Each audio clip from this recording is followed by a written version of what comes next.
ರಾಜ್ಯ ಸರ್ಕಾರದಲ್ಲಿ ಮತ್ತೆ ಹೆಚ್ಚಾಗ್ತಾ ಇದೆ ಈ ಒಂದು ಪವರ್ ಫೈಟ್ ವಿಚಾರದ ಚರ್ಚೆ.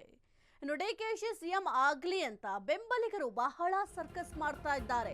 ಒಂದು ಕಡೆ ಸಿದ್ದರಾಮಯ್ಯ ಅವರ ಬಣದವರು ಸರ್ಕಸ್ ಮಾಡ್ತಾ ಇದ್ರೆ, ಮತ್ತೊಂದು ಕಡೆ ಡಿಕೆ ಶಿವಕುಮಾರ್ ಅವರ ಬಣದವರು ಸರ್ಕಸ್ ಮಾಡ್ತಾ ಇದ್ದಾರೆ. ಡಿಕೆ ಶಿವಕುಮಾರ್ ಅವರು ಸಿಎಂ ಆಗ್ಲೇಬೇಕು ಅಂತ ಬೆಂಬಲಿಗರು ನಾನಾ ಕಸರತ್ತನ್ನ ಮಾಡ್ತಾ ಇದ್ದಾರೆ.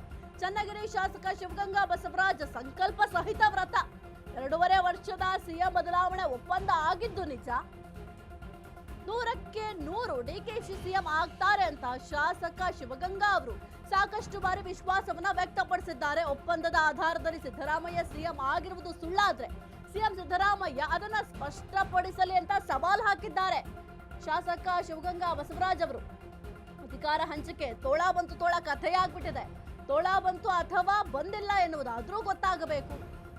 ಒಂದು ಅಧಿಕಾರ ಹಂಚಿಕೆ ಆಗಿದ್ಯಾ ಅಥವಾ ಈ ಒಂದು ಅಧಿಕಾರ ಹಂಚಿಕೆ ಆಗೇ ಇಲ್ವಾ, ಆ ಒಂದು ವಿಚಾರವಾಗಿ ಕೂಡ ಸ್ಪಷ್ಟನೆಯನ್ನ ಕೊಡಬೇಕು. ಡಿಕೆಶಿ ಒಟ್ನಲ್ಲಿ ಸಿಎಂ ಆಗಲೇಬೇಕು ಅಂತ ಬೆಂಬಲಿಗರು ಬಹಳ ಸರ್ಕಸ್ ಮಾಡ್ತಾ ಇದ್ದಾರೆ, ಕಸರತ್ತನ್ನ ಮಾಡ್ತಾ ಇದ್ದಾರೆ. ಚನ್ನಗಿರಿ ಶಾಸಕ ಶಿವಗಂಗಾ ಬಸವರಾಜ್ ಅವರು ಸಂಕಲ್ಪ ಸಹಿತ ವ್ರತ ಕೂಡ ಮಾಡ್ತಾ ಇದ್ದಾರೆ. 2.5 ವರ್ಷದ ಸಿಎಂ ಬದಲಾವಣೆ ಒಪ್ಪಂದ ಆಗಿದ್ದು ನಿಜ. 100ಕ್ಕೆ 100 ಡಿಕೆಶಿ ಸಿಎಂ ಆಗ್ತಾರೆ ಅಂತ ಶಾಸಕ ಶಿವಗಂಗಾ ಅವರು ವಿಶ್ವಾಸವನ್ನ ವ್ಯಕ್ತಪಡಿಸ್ತಾ ಇದ್ದಾರೆ. ಒಪ್ಪಂದದ ಆಧಾರದಲ್ಲಿ ಸಿದ್ದರಾಮಯ್ಯ ಸಿಎಂ ಆಗಿರೋದು ಸುಳ್ಳಾದ್ರೆ ಸಿಎಂ ಸಿದ್ದರಾಮಯ್ಯ ಅವರು ಅದನ್ನ ಸ್ಪಷ್ಟಪಡಿಸಲಿ ಅಂತ ಸವಾಲನ್ನ ಹಾಕಿದ್ದಾರೆ. ಅಧಿಕಾರ ಹಂಚಿಕೆ ತೋಳ ಬಂತು ತೋಳ ಕಥೆಯಾಗ್ಬಿಟ್ಟಿದೆ. ತೋಳ ಬಂತು ಅಥವಾ ಬಂದಿಲ್ಲ ಎನ್ನುವುದಾದ್ರೂ ನಮಗೆ ಗೊತ್ತಾಗಬೇಕು. ರಾಜ್ಯ ಸರ್ಕಾರದಲ್ಲಿ ಮತ್ತೆ ಈ ಒಂದು ಪವರ್ ಫೈಟ್ ವಿಚಾರ ಬಹಳ ಚರ್ಚೆ ಆಗ್ತಾ ಇದೆ.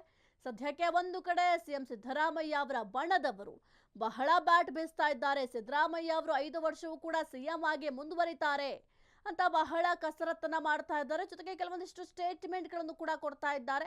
ಅದಕ್ಕೆ ಒಂದು ಉದಾಹರಣೆ ಅಂತಂದ್ರೆ ಯತೀಂದ್ರ ಸಿದ್ದರಾಮಯ್ಯ ಅವರು ನಿನ್ನೆ ಕೊಟ್ಟಂತಹ ಹೇಳಿಕೆ, 5 ವರ್ಷವೂ ಕೂಡ ನಮ್ಮ ತಂದೆಯವರೇ ಸಿಎಂ ಆಗಿ ಮುಂದುವರಿತಾರೆ ಎಂಬ ಹೇಳಿಕೆಯನ್ನು ಕೊಟ್ಟಿದ್ದಾರೆ.